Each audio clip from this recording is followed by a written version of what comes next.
We're going to take a look at the cerebellum now. One of the most important things when you're looking at the cerebellum is to make sure that you're looking at the correct surface. So you need to be able to orient yourself to the cerebellum easily. The best way to do that is to look at a cerebellum, and this is a model from the 15-part brain, but you can do this with a real cerebellum as well. Take a look at the cerebellum. You've got a surface that's fairly flat. See this nice flat surface, and then you've got a really rounded surface. So think about where the cerebellum sits. It's back in the posterior fossa of the cranium, and the cerebrum sits on top of it, separated. Cerebellum is separated from the cerebrum by the tentorium cerebelli, which sits right on top of the cerebellum, separates the cerebellum from the cerebrum. So that weight of the cerebrum causes the top of the cerebellum, the superior surface of the cerebellum, to be flat. The bottom surface of the cerebellum, however, is nice and round. So the inferior surface is round. So to determine which surface is the superior surface, just look for that flat surface.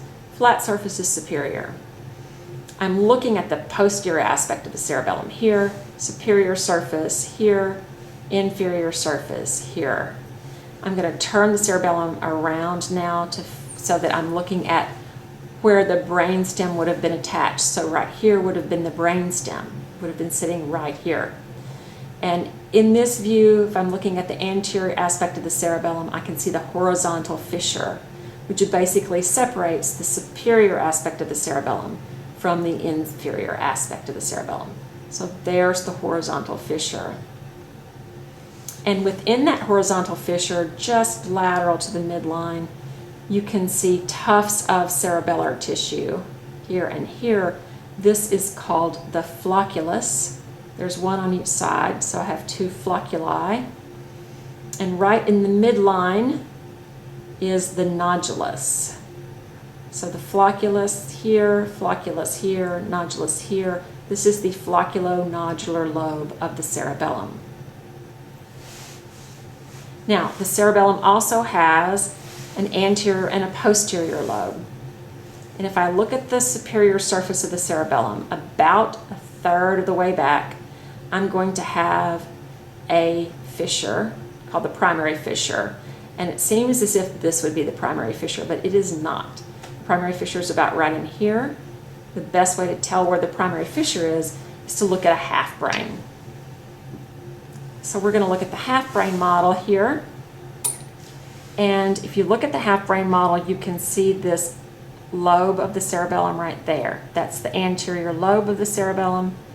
The primary fissure separates the anterior lobe from the posterior lobe. So there's the primary fissure right there. All the rest of this is posterior lobe. So the posterior lobe much larger than the smaller anterior lobe.